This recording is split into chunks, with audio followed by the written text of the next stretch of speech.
Hello and welcome to Mianpardeh Podcast. My name is Rana Salimi and I'm your host. Mianpardeh, or Intermission in English, is a play reading podcast that brings vibrant theatrical works to life. Here we begin with the master dramatist of all times, William Shakespeare, and his most celebrated work, Hamlet. Thank you for listening.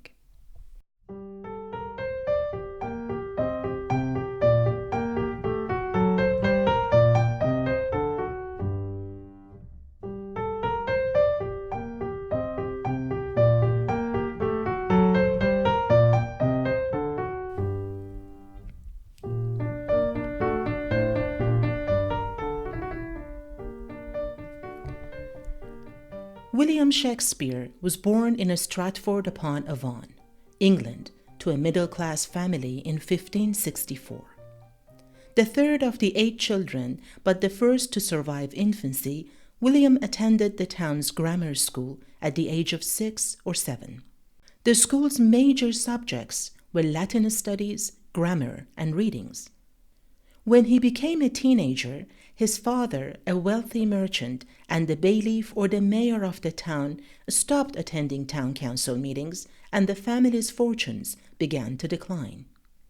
In 1582, at the age of 18, William married Anne Hathaway, 6 years his senior, and 5 months after, their first daughter was born, Susanna. Their twins, Hamlet and Judith, were also born 3 years later.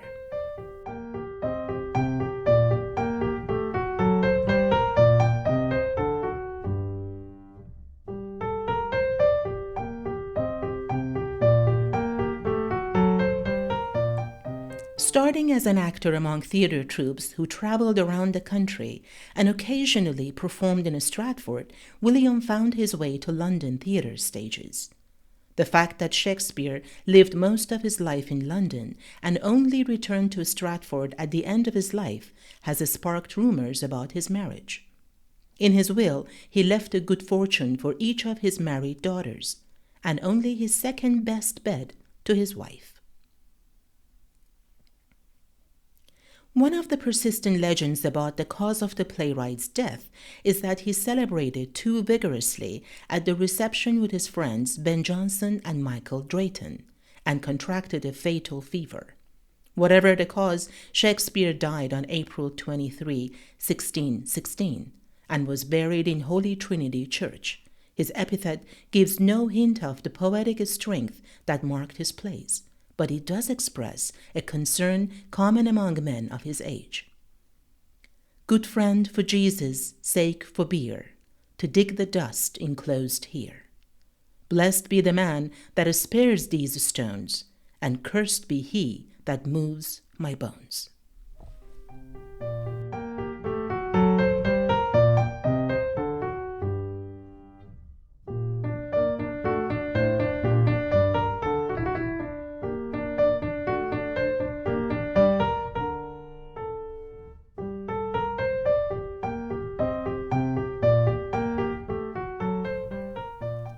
Theatres in London of the 16th century were composed of men and boys. Women were not allowed to appear on stage. These actors performed in public playhouses in the middle of the day in the open air. The theatres had balconies surrounding the pit and a stage and held from 2,000 to 3,000 people. Actors and playwrights were regarded as entertainers whose companions were bear-baiters, clowns, and jugglers. After 1590, the playhouses had to be constructed in the Bankside district, across the Thames from London proper. The nobility, afraid of plague, felt that the Bankside, notorious for its boisterous inns and houses of prostitutions, was the fitting locale for playing of all kinds. Indeed, theater productions, as popular as they were not considered high art, and no one, up until Shakespeare, made an effort to revise, rewrite, and publish the produced plays. Shakespeare learned his art by imitating a group known as University Wits from Oxford and Cambridge. John Lyle, George Peele, Thomas Ludge, Robert Greene, Thomas Nash, and Christopher Marlowe. Shakespeare didn't have university education, so it was pretty difficult for him to join the above group. Therefore, William was forced to work alone. However, the acting troupes had to be associated to nobility for financial security and protection from the mob's regular attacks. When theaters reopened in 1594, after a long closure because of the plague, the acting companies were struggling. But Shakespeare had accumulated means to buy his partnership in Lord Chamberlain's men troupe. He started earning from acting on stage, writing new plays every 2 to 3 weeks, and also from his share of the profits of every company performance. The financial arrangement seems to have inspired his creativity. Shakespeare's middle-class background inspired his bourgeois instincts. He was more concerned with acquiring property and cementing his social position in Stratford than he was with preserving his plays for posterity. If his partners had not published the first folio, there would be no Shakespeare as he is known today. Beginning with Romeo and Juliet in 1595, he wrote the majority of his tragedies and history plays in the next decade or so. During these years, he acquired a mass of wealth that enabled him to purchase a new family residence in Stratford and other land and property in the area. In the same year that he suffered the loss of his only son at the age of 11, his father was granted a hereditary coat of arms, which some believe was purchased for him by William, and became a gentleman.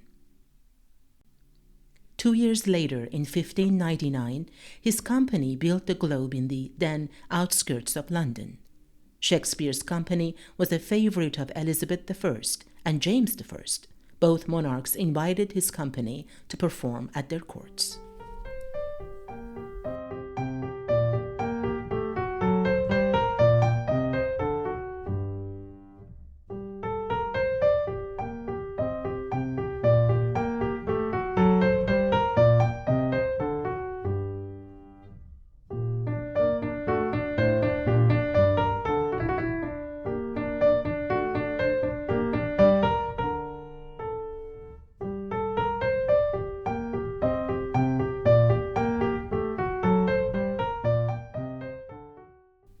No curtains or set design, but a very minimalist use of props were common in Shakespeare's era.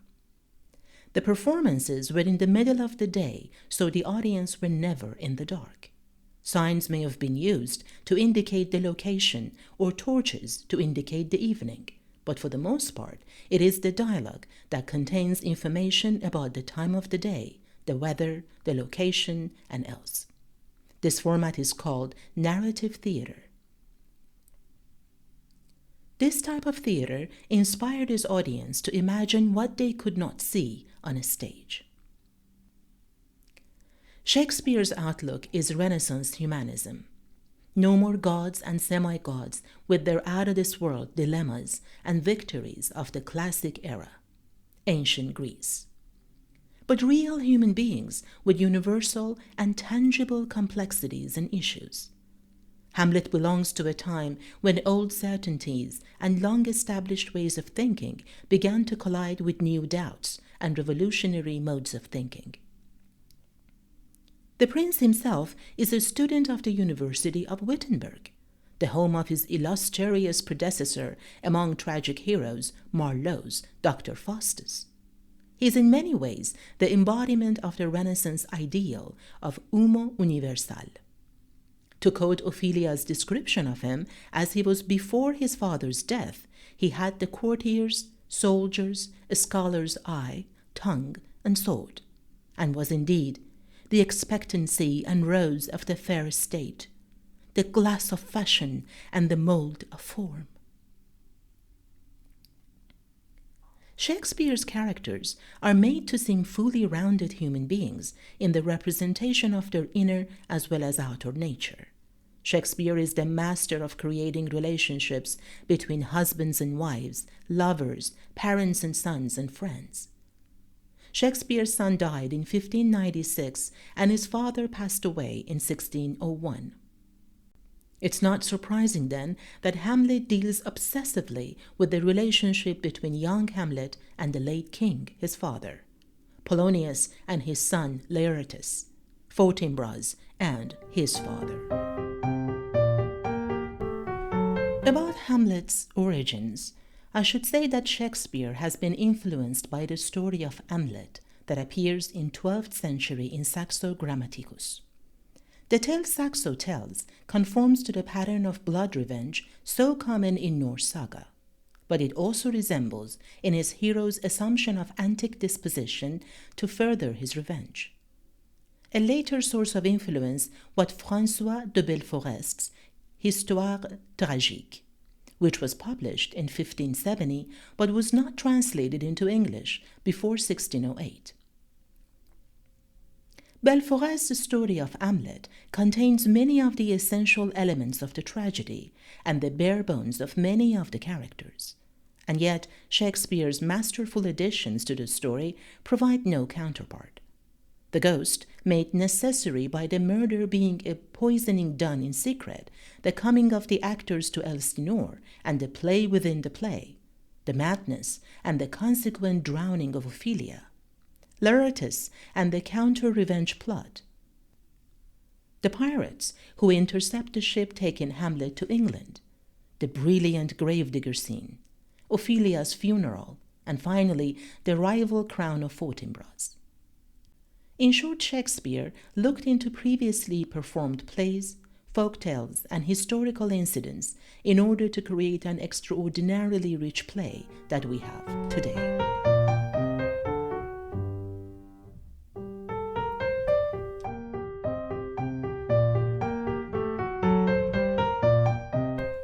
Hamlet's name has become synonymous with excessive rationalizing and idealism. The revenge theme dominated the action of Hamlet. Learning from his father's ghost that Claudius, the new king, is a brother murderer and a usurper, the hero sets out passionately to fulfill his personal duty by destroying the villain king. However, Hamlet is an educated and a reflective man, given to doubts about the veracity of the ghost, about the effect on his soul of committing regicide, and about the final disposition of Claudius's soul.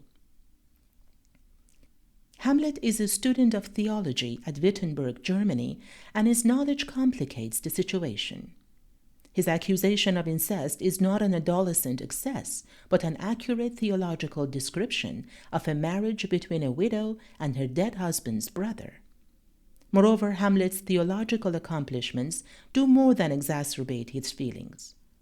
For the ordinary avenger, the commission from the ghost of a murdered father would be more than enough, but Hamlet is aware of the unreliability of otherworldly apparitions, and consequently reluctant to heed his injunction to perform an action that is objectively evil. In addition, the fear that his father was murdered in a state of sin and is condemned to hell not only increases Hamlet's sense of injustice, but also casts further doubt on the reliability of the ghost's exhortation, for perhaps the ghost is merely an infernal spirit goading him to sin. In short, Hamlet is unwilling to act unjustly, yet is afraid that his failing to exact deserve retribution. The device of the play within a play provides greater assurance that Claudius is suffering from a guilty conscience. Seeing a reaction of his father's death and Claudius's response stiffens Hamlet's resolve to act. But once again, he hesitates to kill Claudius while the king is praying. This proves Hamlet's thoroughness. Once decided on revenge, he wants to destroy both his uncle's body and soul. Having concluded that the readiness is all, he strikes his uncle only after he has discovered Claudius's final scheme to kill him and Laertes. Hamlet's relationship with Ophelia, his fiancée, and Gertrude, his mother, reveal his self-destructive belief that his mother's marriage to Claudius has tainted his own flesh and transformed all women into strumpets. Hamlet's behavior is that of a bad actor, one who either misses his cues, as in the accidental murder of Polonius, the vizier, or fails to perform when the audience expects action, when he has the opportunity to strike Claudius, and he doesn't. There's a good deal of reflection of death and disease as well. Hamlet's preoccupation with these images seems to mirror the sickness of the state and of his own enterprise. With Hamlet's death at the end of the play, the kingdom reverts to the control of young Fortinbras, whose father Hamlet's father had killed in another duel. Though Fortinbras stands as a heroic figure, one cannot help but observe the irony of the situation in which the son, without a struggle, inherits what his father was denied. Hamlet sees actors and spies all around him, a player king and a player queen, acting at grief and acting it badly. One result of this crucial perception that all around him people are merely masquerading as mourners, acting grief without really feeling it, is to make Hamlet reject his assumed position as a prince of Denmark and pretends to be a fool. The fool in Shakespeare's plays is a smart and witty individual who cloaks moral lessons in jokes and mumming. Hamlet becomes his own household fool and allows himself to speak the truth. Hamlet's antic disposition, his feigned temperament of the fool and madman, is also a reflection of the disrupted, corrupt, and mad country he has returned to. It is also to excite Claudius to suspect Hamlet, take action against him, and show his evil true nature. The play is full of spies who monitor the behavior of young people especially. Polonius sends a spy to make sure his son does not engage in the acts of indecency. Hamlet finds Polonius spying on him in Gertrude's chambers.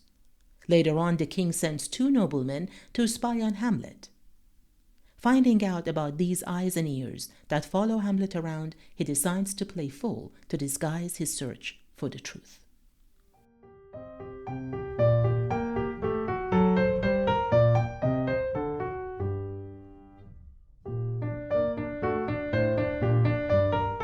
In 2 weeks' time, we will perform for you selected scenes of this amazing play.